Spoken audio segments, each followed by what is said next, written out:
हरिओम.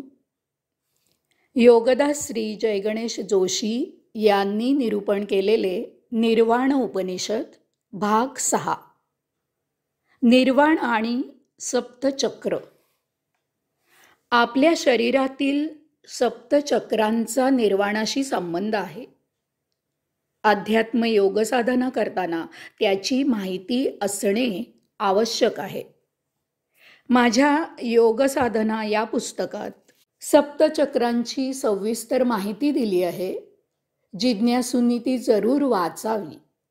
येथे निर्वाणाशी संबंधित तेवढीच माहिती देतो.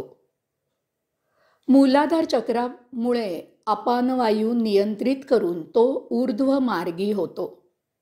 त्यामुळे कुंडलिनी जागृत होऊन ती वरच्या दिशेने मार्गस्थ होते. स्वाधिष्ठान चक्रामुळे रिपूंच्या अतीत जाता येते. मणिपूर चक्रामुळे दशेंद्रिये आपल्या अधिपत्याखाली येतात. त्यामुळे स्वाभाविकच मन आपल्या ताब्यात येते. अनाहत चक्रामुळे आपल्याला मिळत असलेली ऊर्जा प्रदीप्त होते. विशुद्ध चक्रामुळे कुंडलिनी 6व्या चक्राकडे मार्गस्थ होते. या साधनेमुळे देह पतनाच्या वेळी आत्मा नाका तोंडावाटे बाहेर न जाता 6व्या चक्राकडे मार्गस्थ होतो. त्यामुळे आत्मा वासनेत भोगात गुंतून लपेटून राहत नाही. निर्वाणासाठी हे फार महत्त्वाचे आहे. याला ब्रह्मरंध्र असे म्हणतात.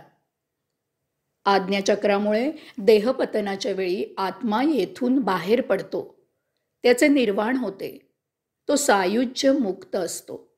त्यामुळे त्याच्या इच्छेने पुन्हा तो जन्म घेऊ शकतो. सहस्राकार चक्रामुळे आत्मा परमात्म्यात विलीन होतो. त्याचे महानिर्वाण होते. तो मुक्तात्मा असतो. तो परमात्म्याच्या आज्ञेने प्रभू कार्य करण्यासाठी पुन्हा जन्म घेतो. निर्वाण शब्दार्थ. निर्वाण हा शब्द मोठा मोलाचा आहे. तो समजून घेण्यासारखा आहे. निर्वाण म्हणजे मृत्यू नव्हे एवढे समजून उपयोगी नाही. निर्वाणाचा शब्दार्थही समजणे तितकेच अगत्याचे आहे. यामुळे निर्वाणाबद्दल असलेला किंवा आता वरील विवेचनानंतर थोडाफार उरलेला शिल्लक असलेला गैरसमज दूर होईल. तसेच निर्वाण या शब्दाचा नेमका अर्थ समजला की त्यासाठी साधना करायला आपण उद्युक्त होऊ. त्यामुळे आपल्याला प्रेरणा मिळेल. आपण अनेक वेळेला निर्वात असा शब्द वापरतो. वात म्हणजे वायू. वायू अदृश्य आहे. वायू जरी दृश्य नसला तरी तो आपल्याला चांगलाच जाणवतो. वायूमुळे आपल्याला प्राणवायू मिळतो. आपण जगू शकतो. तो जरी सूक्ष्म असला तरी तो पंचतत्वांपैकी एक आहे आणि त्यामुळे तो जड आहे. वातावरणात कमी जास्त दाब निर्माण झाला की वायू जोरात वाहू लागतो. त्याच्यात शक्ती निर्माण होते. वायूच्या शक्तीचा आपण अनेक प्रकारे उपयोग करून घेतो. अनेक मार्गाने आपण सिद्ध करू शकतो की वायू आहे. याचा अर्थ वायू प्रत्यक्ष अस्तित्वात आहे. त्यामुळे वायू हा एक पदार्थ, वस्तू, गोष्ट आहे. वायू आपण एका जागेमधून दुसऱ्या जागेत हलवू शकतो, घालवू शकतो. तो एका जागेमधून नाहीसा करू शकतो. कारण जे आहे ते दूर करता येते. निदान त्याची जागा बदलता येते. तो दुसऱ्या जागी हलवता येतो. वायू एखाद्या जागी असला आणि तो तेथून दूर नेला, हलवला, ती जागा वायू रहित केली की ती जागा निर्वात झाली असे आपण म्हणतो. यास्तव निर्वात याला जडसृष्टीत नक्कीच काही अर्थ आहे. परंतु आपण निर्वाण असं जेव्हा म्हणतो त्यावेळी आपण एका प्रत्यक्ष अस्तित्वात नसलेल्या गोष्टीबद्दल ती नष्ट करण्याविषयी बोलत असतो. वाण याचा अर्थ आपण पाहिला.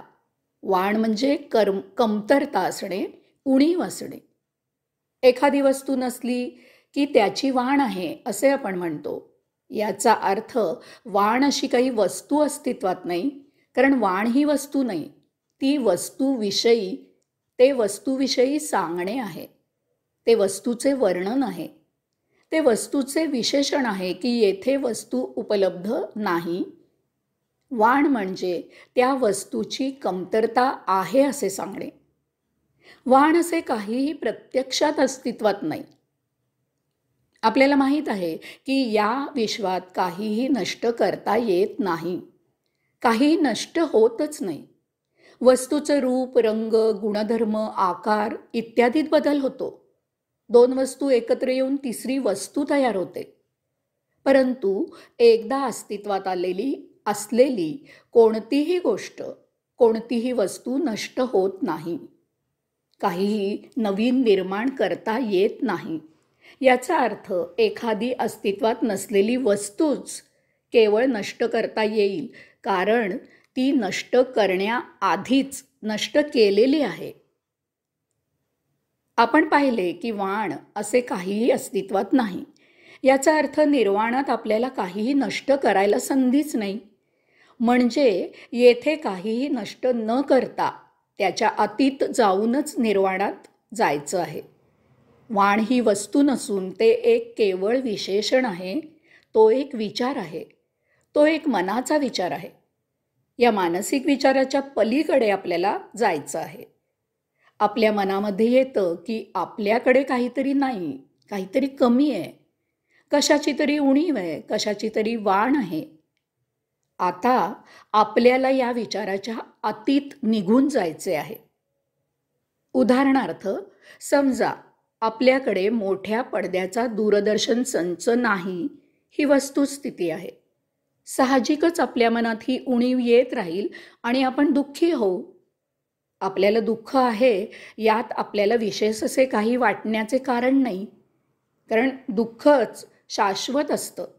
दुःख दूर करण्यासाठी जर आपण सुख मिळवायला गेलो तर त्यामुळे दुःख कधीही नष्ट होणार नाही, कारण सुख हा दुःखावरचा एक मुलामा असते, एक रंगरंगोटी, झाकण, पांघरूण आहे. त्याने तात्पुरते दुःख झाकले जाते, ते नष्ट होत नाही. एवढेच काय, तर किंचितशा धक्क्यांनी ते सुख कोलमडून पडते आणि त्या मागील दुःख डोकावू लागते. आता आपण पुन्हा दुःखी होतो.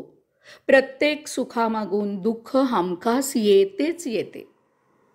कदाचित त्या दुःखाचे स्वरूप निराळे असेल, चेहरा मोहरा बदललेला असेल.